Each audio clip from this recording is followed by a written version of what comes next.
Espectro. Te amo más que a mi piel. Eres mi sueño hecho realidad. Si a ustedes les suena esta u otras frases, seguramente les interesará mucho este programa. El día de hoy vamos a hablar sobre el amor. Bienvenidos a Espectro.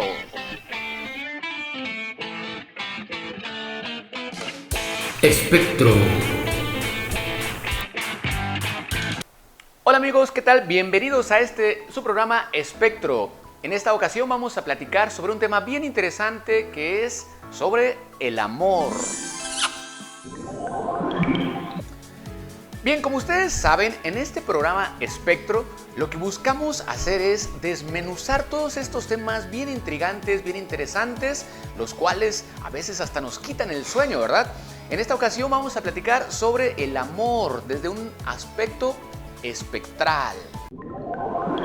Desde luego que para platicar sobre el amor y sobre su espectro, tenemos que remontarnos un poco más al pasado. Vamos a empezar, amigos, con el tema de las relaciones. ¿De dónde surge este tema que es conocido como amor? ¿O hasta dónde podemos remontarnos en el pasado para entender cuál es el origen del amor? Si bien para que la vida pueda florecer en el planeta Tierra, las especies durante muchos millones de años han tenido que relacionarse. Incluso en el mismo origen de la vida, pues se sabe que muchas moléculas químicas tuvieron que ordenarse, juntarse para generar nuevas moléculas.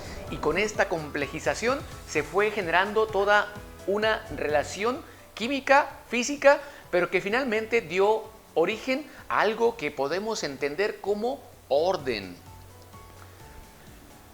Si bien estas moléculas fueron generando tejidos y estos tejidos órganos, pequeñas estructuras que ya podemos conceptualizar como células, efectivamente hay una teoría científica postulada por la bióloga Lynn Margulis que menciona cómo las células complejas, las células conocidas como eucariotas, se fueron complejizando, se fueron haciendo mucho más grandes a partir de incorporar pequeñas células, pequeños organelos que poco a poco, en vez de engullirlos, en vez de tragarse, en vez de digerir, se fusionaron a las mismas células originales y generaron lo que pronto seguiría un organismo más complejo. Si bien podemos hablar que el término amor es un término, un constructo humano, una noción ya construida con nuestra conciencia, por cierto, les pongo en la descripción el programa de conciencia donde hablamos sobre la evolución y el espectro de la conciencia. Pues bien, este término de amor podemos remontarnos hasta lo que eran las primeras relaciones. Esas relaciones entre células fueron generando organismos más complejos. Desde un punto de vista biológico, pues podríamos empezar a decir que cuando estas células se unieron, empezaron muchas de ellas a formar relaciones simbióticas.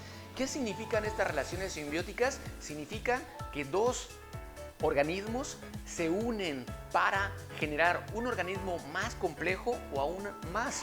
Se unen para dar lugar a una armonización que a ambos les conviene, a ambos organismos les conviene para poder sobrevivir. Si bien las relaciones se encuentran en todas las especies biológicas, variaciones hay de ellas. Podemos encontrar relaciones simbióticas, relaciones mutualistas, relaciones incluso parasitarias. Todas ellas generan diferentes tipos de situaciones en los organismos vivos que de alguna u otra forma les permiten sobrevivir. En algunos casos, a ambos organismos en conjunto. Definitivamente que no podemos hablar que cuando dos organismos o dos especies se unen para sobrevivir, pues es amor, ¿verdad?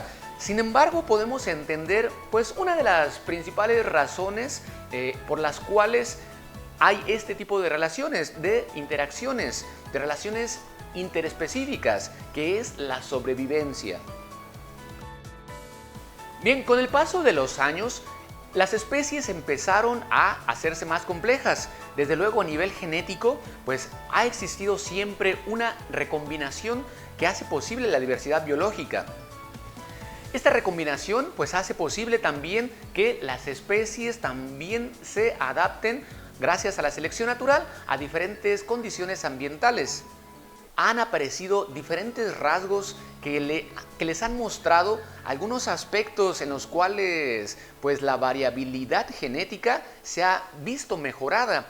Este es uno de los principales postulados por los cuales el amor se complejizó, porque finalmente los individuos involucrados en las relaciones empezaron a seleccionar ciertos patrones, ciertas características que generaban una ventaja a las crías, a la progenie. Estas ventajas, desde luego, que representan una adaptación para la sobrevivencia de los genes y de los individuos. Así podemos llegar a algunos organismos como los peces, los cuales pues definitivamente no podemos hablar de una relación amorosa que existe entre ellos. Sin embargo, pues sí empezamos a notar ciertos comportamientos de apareamiento. Los comportamientos de apareamiento son conductas, son instintos incluso que los animales generan para pues buscar pareja, para buscar a la pareja, al individuo más apto, más adaptado, más fuerte, que muestra de alguna u otra forma características que le pueden proveer a su descendencia los rasgos más aptos para adaptarse a las condiciones del medio ambiente. De esta forma, pues hay muchos animales que desarrollan colores como muestra de que su salud es buena y es efectiva. Hay muchos otros que muestran unos comportamientos complejos de apareamiento, justamente mostrando que tienen la fuerza, la vitalidad, la capacidad para transmitir esta vitalidad a su progenie. Con el paso del tiempo, ciertos organismos empezaron a generar ciertas sustancias químicas que les motivaban, que les desarrollaban cierto comportamiento. Tal es el caso de hormonas. Las hormonas, que son sustancias químicas que modifican nuestro comportamiento. Estas sustancias, estas hormonas pueden estar presentes en muchos animales. Por ejemplo, en los peces.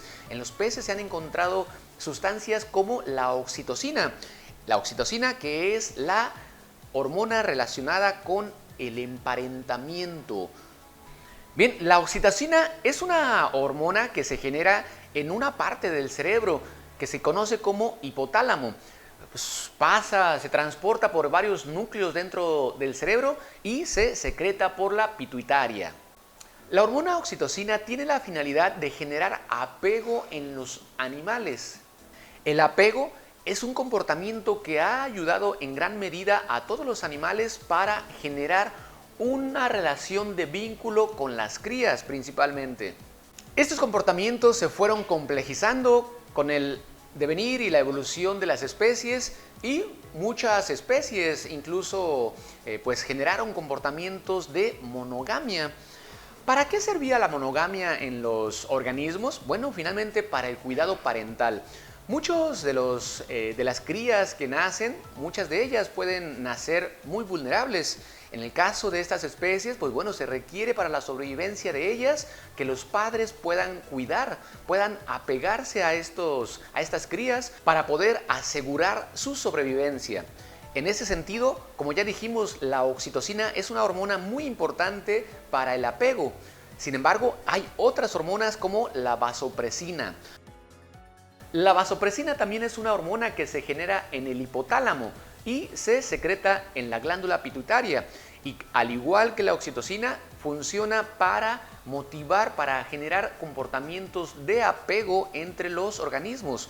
Un apego que, bueno, fue necesario para generar este vínculo entre padres, pero sobre todo para generar un vínculo padre-hijo, es decir, la cría con sus padres.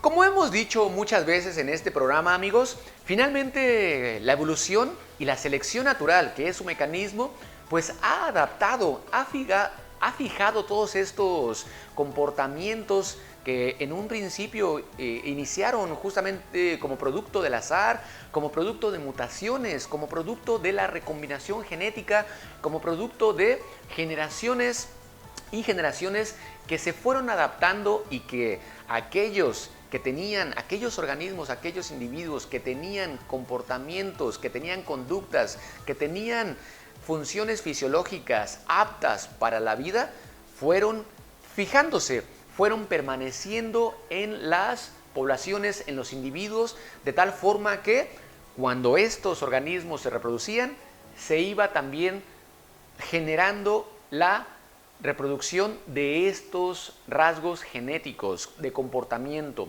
Aquellos organismos que no tenían estos rasgos, estos cambios, estas mutaciones, estos cambios fisiológicos, estas adaptaciones evolutivas adaptativas, finalmente desaparecían, perecían. Y lo que sucedía es que esta información simplemente no se transportaba a través de las especies, a través del tiempo. De esta forma desaparecían. Así es como funciona la selección natural. La selección natural es un mecanismo sin dirección que, sin embargo, a lo largo del tiempo, pues se va seleccionando aquellos rasgos que son propios, que son necesarios para los organismos para que estos sobrevivan. Así llegamos a los mamíferos. Muchos mamíferos ya incluso generan comportamientos algo complejos, ¿verdad? Con respecto al amor. Apegos que podemos encontrar en muchos, incluso perros, gatos, animales de compañía que nosotros fácilmente podemos observar. O también comportamientos que les generan este apego parental que hace posible que las crías puedan sobrevivir. Los mamíferos que ya desarrollan comportamientos súper interesantes respecto al amor. Por ejemplo, los lobos forman parejas de por vida y cuidan juntos a sus crías. Las nutrias se abrazan mientras duermen para no separarse. Los pingüinos, por ejemplo, forman lazos monógamos y comparten el cuidado de los huevos. Los elefantes forman fuertes lazos familiares y muestran duelo cuando un ser querido muere. En el caso de los primates, se han observado bonobos y chimpancés que prácticamente muestran comportamientos muy relacionados al amor. Por ejemplo, besos, abrazos, acicalamientos que hacen un vínculo más estrecho y que forman parte de la jerarquía, de las relaciones, de los vínculos familiares y sociales que hacen posible la estructura social y familiar de las poblaciones e incluso la sobrevivencia de las mismas. En el caso de las aves, fíjense que hay algunas especies como las águilas o los cisnes que incluso tienen comportamientos monógamos. ¿Por qué se da la monogamia en estas especies? Bueno, sin lugar a dudas es un comportamiento que ha funcionado para darle mayor probabilidad de sobrevivencia a las crías, que son finalmente en un principio cuidadas por los padres para lograr que puedan sobrevivir por unos años más. Pues bien, empezamos a ver con estas historias prácticamente cómo fue generándose el vínculo entre las especies e incluso entre los organismos. Cómo los vínculos entre diferentes organismos, entre diferentes sexos de una misma especie, se fueron haciendo más complejos, generando ya sustancias químicas como hormonas que fueron ayudando a que los organismos fueran vinculándose. Este vínculo, desde luego, ayudó a establecer pues una protección no solamente parental entre crías y padres, sino también entre pareja. Al final, cuando llegamos al caso del humano, pues bueno, en el caso del humano, pues tenemos toda una complejización de esto que conocemos ya como amor. En el caso de los humanos, el término amor va mucho más de solamente un determinismo físico-químico, sino que podemos entender ya una relación mucho más avanzada. Por ejemplo, hay muchas más hormonas involucradas que solamente la oxitocina y la vasopresina. Finalmente, la evolución ha generado en el caso de los humanos organismos que cuando nacemos, cuando somos bebés, somos totalmente dependientes del cuidado paternal. No somos como muchos otros animales que una vez que son dados a luz, que son procreados, pueden correr por las praderas y pueden alimentarse por ellos mismos. En el caso de los humanos, hemos generado ya conceptos y nociones sobre el amor pues mucho más avanzados, y esto en gran medida, como ya hemos visto en especies no humanas, pues debido a el cuidado parental, que ha sido un rasgo, un comportamiento que ha ayudado a la sobrevivencia de la misma especie. Esto ha sido debido a que pues el humano es una de las especies que cuando procrean y cuando dan a luz, prácticamente las crías nacen totalmente indefensas. Un bebé cuando nace tiene una masa cerebral en promedio mucho más grande que cualquier otro animal en comparación con su cuerpo. Esto es debido a que pues, el proceso y la función cerebral humana pues, es mucho más compleja que en otros animales. En el caso de los humanos, los bebés o las crías necesitan totalmente atención para sobrevivir, para alimentarse, para cuidarse de los depredadores, para cuidarse totalmente del medio ambiente. Un bebé no podría sobrevivir de ninguna forma, de forma independiente. Es por eso que en el caso de los humanos hemos generado toda una cultura y toda una serie de comportamientos de apego para generar un comportamiento de protección. En el caso de los humanos protegemos a nuestras crías y no solamente algunos años, hay quienes pueden vivir bajo el cuidado parental hasta por mucho tiempo, ¿verdad? En el caso de los humanos podemos entender ya al amor pues en un proceso que lleva y que se ha descrito en 3 pasos. El primero es la atracción y el deseo. En esta primera etapa de atracción o deseo, sentimos una atracción sexual, un deseo totalmente pasional por la persona que nos gusta, la persona que nos atrae. Esta fase está caracterizada prácticamente por algunas hormonas como la serotonina. La serotonina es una hormona que prácticamente en el caso de los humanos nos genera una obsesión y nos genera un apego totalmente obsesivo. También en esta etapa se genera una hormona que es la dopamina, que es una hormona que nos hace sentir placer, satisfacción cuando disfrutamos esos momentos en compañía o cuando incluso pensamos en la compañía de esa persona que amamos. También está presente la adrenalina y la noradrenalina, que son hormonas que nos generan una sudoración, que nos generan un ímpetu en nuestro cuerpo y que sin lugar a dudas son esas hormonas que nos llevan a hacer comportamientos impulsivos. Prácticamente nos llevan a este proceso de locura del amor, ¿verdad? En esta fase de enamoramiento prácticamente nos desbordamos, nos enloquecemos y prácticamente estas hormonas lo que hacen también es que nos obstruyen mucho del funcionamiento de la corteza cerebral, la cual está relacionada con procesos de cognición y de razonamiento. Por eso es que se dice que el amor es ciego, prácticamente porque durante este proceso no pensamos adecuadamente, no razonamos adecuadamente, nos dejamos llevar por los impulsos y prácticamente estamos en una locura pasional. Bien, la segunda etapa del proceso del enamoramiento o del amor tiene que ver con el apego y la consolidación. En esta etapa prácticamente la pareja empieza a estabilizar sus emociones. El torrente de hormonas prácticamente también se ve poco a poco estabilizado. Se generan comportamientos de apego efectivamente, pero ya con una situación más de cordura. En esta etapa también Las personas empezamos a notar a nuestra pareja de una forma más realista. Se nos va mucho de la fantasía y empezamos a ver incluso pues a la pareja tal como es, con sus defectos. En esta etapa, algunas de las hormonas que están presentes son, por ejemplo, las endorfinas. Estas endorfinas prácticamente nos hacen sentir un estado de bienestar, un estado de placer, pero de estabilidad principalmente. Otras hormonas relacionadas en este paso, en esta etapa del amor, pues son también la oxitocina y la vasopresina. Como ya dijimos, prácticamente estas hormonas también nos siguen generando apego y nos siguen generando un estado de confianza con la pareja, la cual puede crecer y establecerse a una tercera etapa.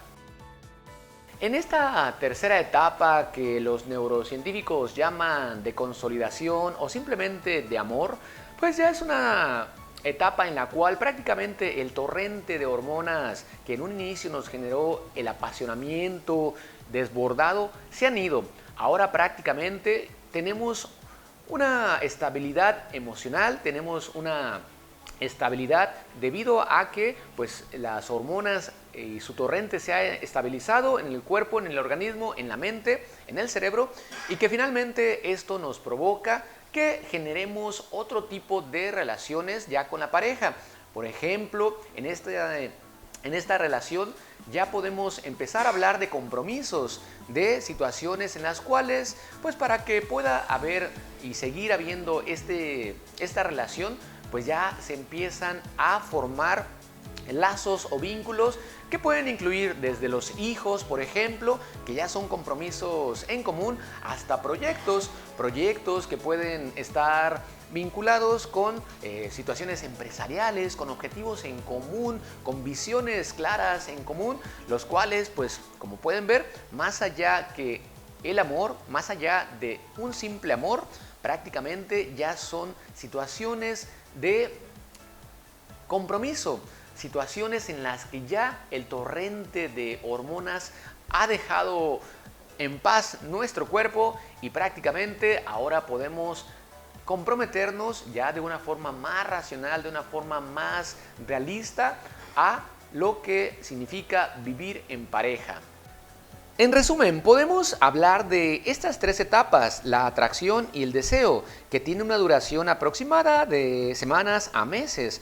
Está enfocada principalmente en las emociones como la euforia, los nervios, la obsesión, y las hormonas claves son la dopamina, la adrenalina y la serotonina.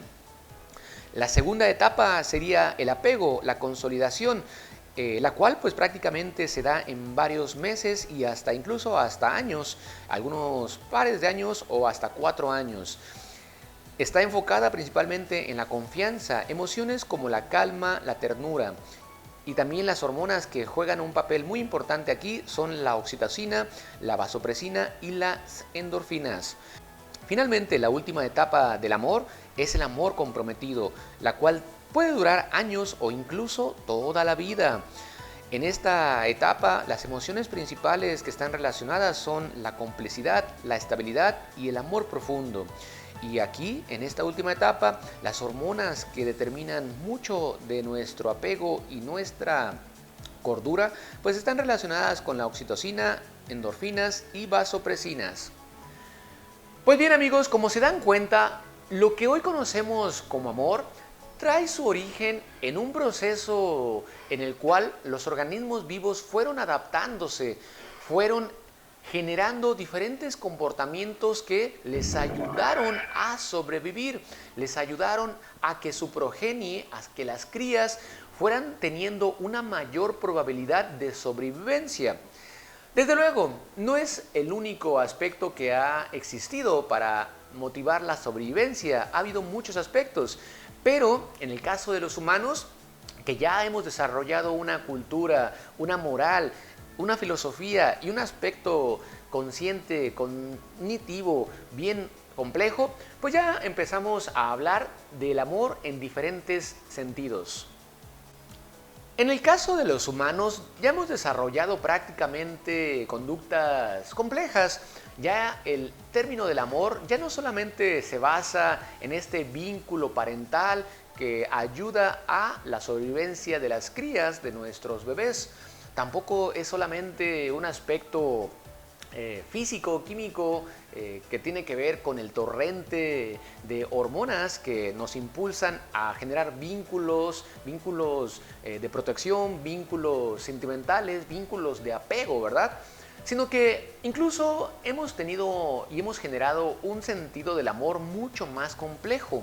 Los aspectos en los cuales ya incluso hemos desarrollado los términos del enamoramiento, del amor, incluso ya rebasan aspectos biológicos y van más a aspectos filosóficos.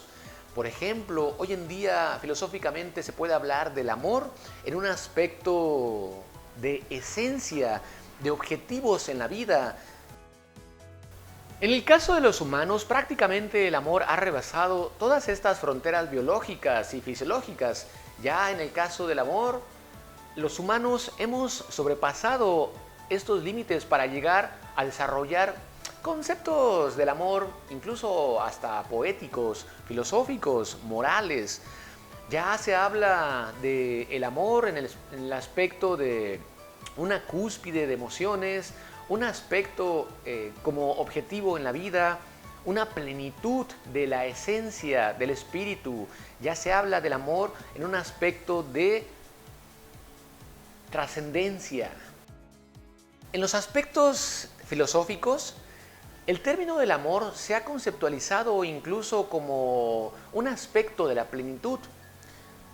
Platón, por ejemplo, en su obra titulada El banquete, describe al amor como la búsqueda de la otra mitad que nos complementa, refiriéndose al deseo humano en un sentido de trascendencia y de complementariedad con una pareja. También hemos entendido hoy en día al amor como una ilusión o un constructo totalmente social. Jean-Paul Sartre, por ejemplo, veía al amor como una lucha de poder donde cada individuo busca poseer al otro sin perder su libertad. Friedrich Nietzsche argumentaba que el amor romántico es una construcción cultural impulsada por la sociedad para justificar la monogamia y la reproducción. Incluso también algunos pensadores como Erich Fromm han relacionado al amor con una esencia vital del ser humano, como una esencia que el humano debe aspirar para poder conocer lo más sublime de su vida, el amor y Dios. Sin lugar a dudas, ha sido un comportamiento que los humanos hemos desarrollado enormemente, desde un aspecto meramente carnal, fisiológico y reproductivo, hasta un aspecto moral, filosófico e incluso religioso e espiritual.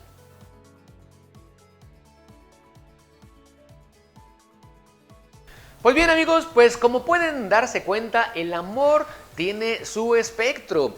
No podemos hablar solamente en el caso de los humanos de un aspecto determinista en el cual el amor termina siendo un aspecto reproductivo y fisiológico. En el caso del humano va mucho más allá de solamente un aspecto evolutivo, sino que incluso ha ido más allá y ha trascendido al aspecto filosófico, moral y espiritual.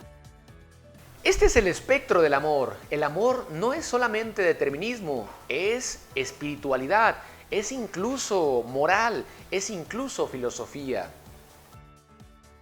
Pues bien amigos, esperemos que les haya gustado este programa. Hablamos mucho acerca de toda la evolución espectral del amor. El amor no podemos solamente enfocarlo en el humano, también hay animales que sienten apego y que sin lugar a dudas podemos hablar de amor en animales. No obstante, bueno, pues en el caso de los humanos que tenemos una gran complejidad de pensamiento, entendemos mucho acerca de estos fenómenos ya que hemos generado y que hemos comprendido como el amor. Pues bien amigos, cuéntenme en los comentarios si ustedes han sentido amor, qué piensan acerca del enamoramiento, qué piensan acerca de si el amor es un aspecto no solamente determinista, sino también un aspecto filosófico y espiritual. Desde luego que los voy a leer en los comentarios y poco a poco iremos enriqueciendo estos temas. Ya lo saben, nos pueden encontrar en nuestras redes sociales como Espectro. Vamos a estar revisando sus comentarios para poder enriquecer este programa. Pues bien, hemos llegado al término de este programa. Agradecemos mucho a todo el equipo de producción de este programa, a Estudios Ex Cielo, a Armando Navarro que nos está apoyando allí en los controles, muchísimas gracias, y a todo el equipo técnico que hace posible esta producción. Ya saben, mi nombre es Cristóbal Carrión y nos vemos en este programa llamado Espectro.